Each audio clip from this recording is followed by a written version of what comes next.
Questões de Família, com José Eduardo Coelho Dias.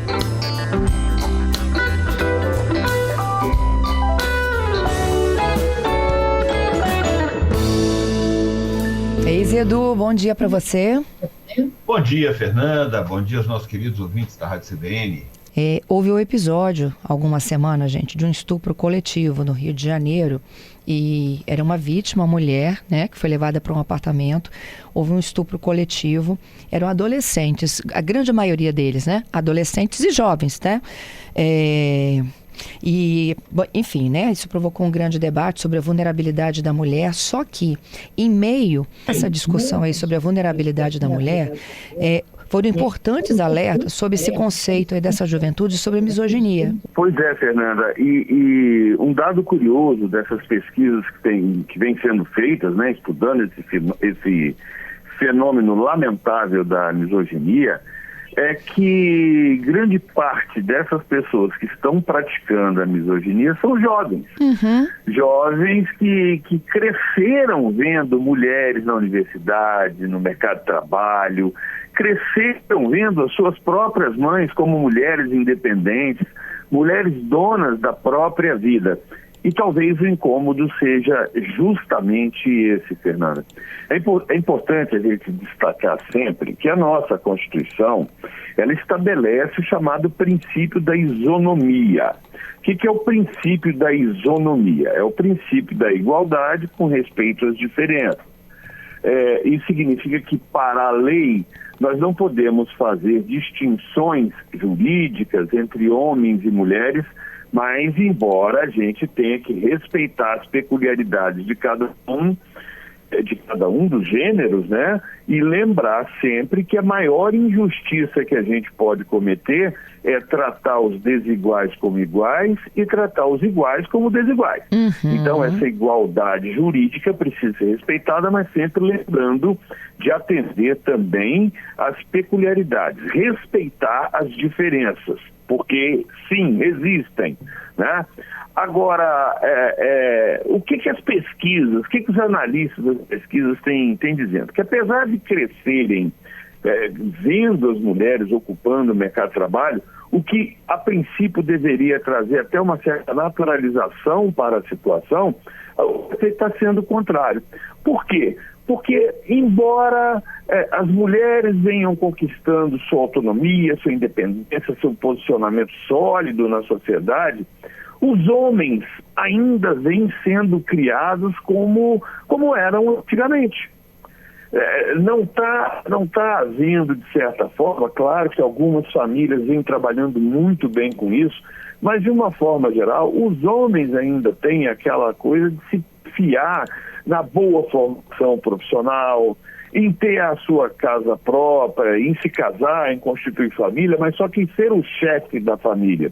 E hoje a própria Constituição já não permite mais isso. O Código Civil baniu a figura do chefe da família, do representante da família, do cabeça do casal.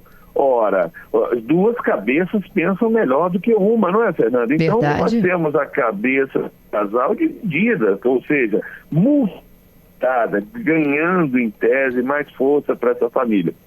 E aí, esses homens que foram ainda criados para ser o chefe da família, para ter essa autoridade, porque viram isso como regra e viram as mulheres crescendo meio que como uma exceção, romantizadas, heroínas, como se fossem poucas.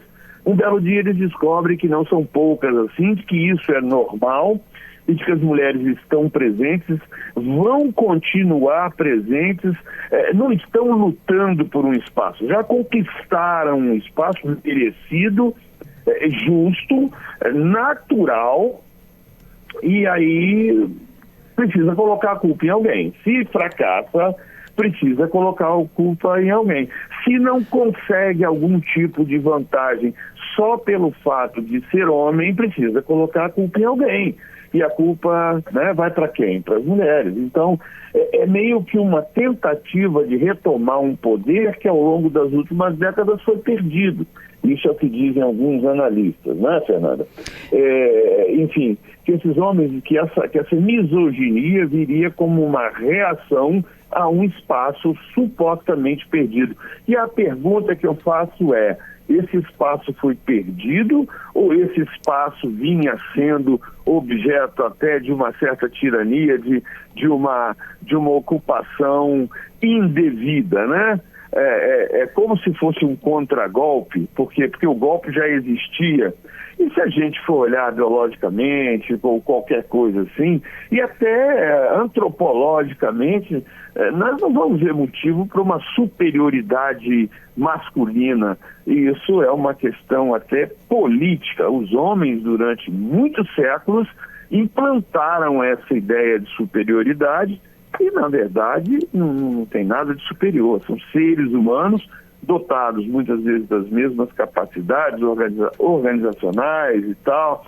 Há alguma diferença física, alguma diferença biológica, claro que existe, mas isso não impede a execução de trabalhos, não impede a execução de tarefas.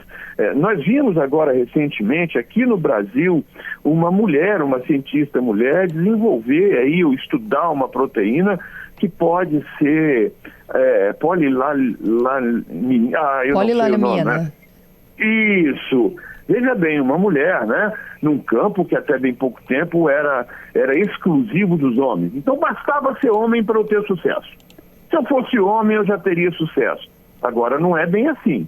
Além de ser homem, você tem que ter capacidade e competência, porque as mulheres estão aí. Ah, mas esse espaço era nosso. Quem disse? As mulheres eram aprisionadas num determinado espaço e agora resolveram tomar de volta aquilo que já devia ser delas há muito tempo. Então dá essa confusão. Isso, segundo alguns sociólogos, Fernando, tem servido como justificativa para essa misoginia, né? Esse ódio à mulher. Devia né? Porque não tem competência, porque não quer se dedicar um pouco mais ao estudo, não quer se dedicar um pouco mais ao trabalho, e ele precisa culpar alguém. Que filho, né? Pois é, Zedu, eu fico ouvindo isso, né? Eu acho que por muitas vezes a gente pensa, né? Será que a humanidade tem jeito, enfim, né? Mas eu acho que isso está tão em grupos. Não vejo, né? Eu vejo que essa geração, ela é filha de mulheres que estão no mercado de trabalho.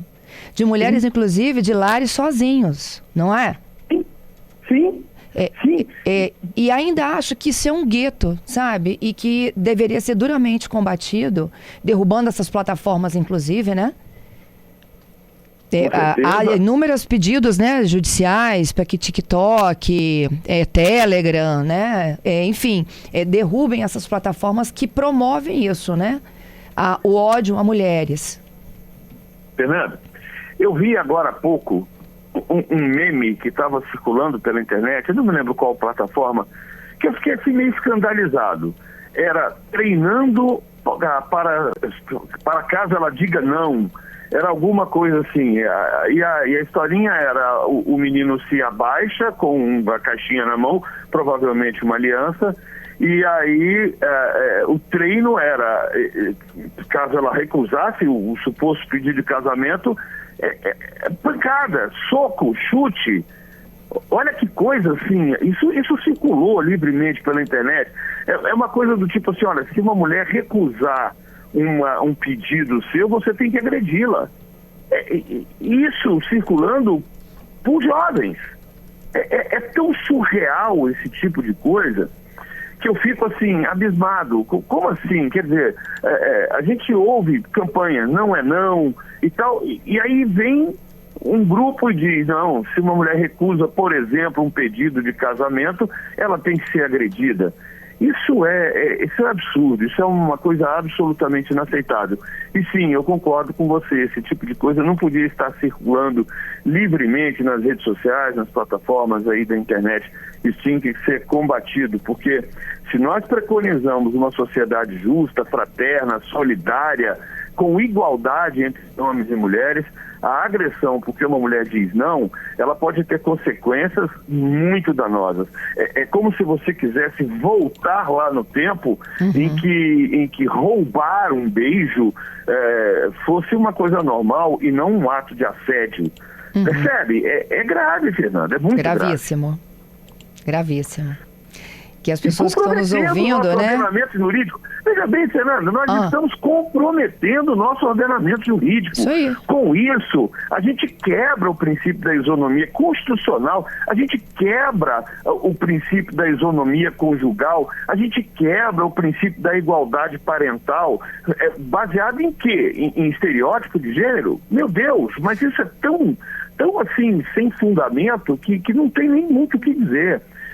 Enfim.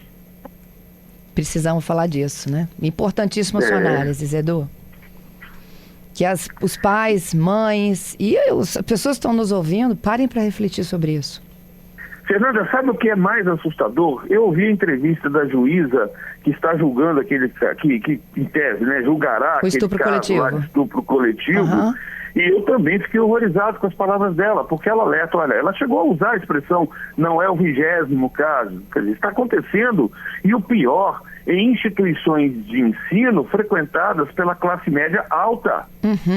Ou seja, nós não estamos falando de grupos sem acesso à educação. Nós estamos falando da classe média e da classe média alta, que tem todas as condições de cultura, de acesso às informações. E o que estão fazendo com os filhos? Por que estão permitindo que os filhos, e essas mulheres não estão reagindo por quê? E esses homens continuam agindo assim por quê?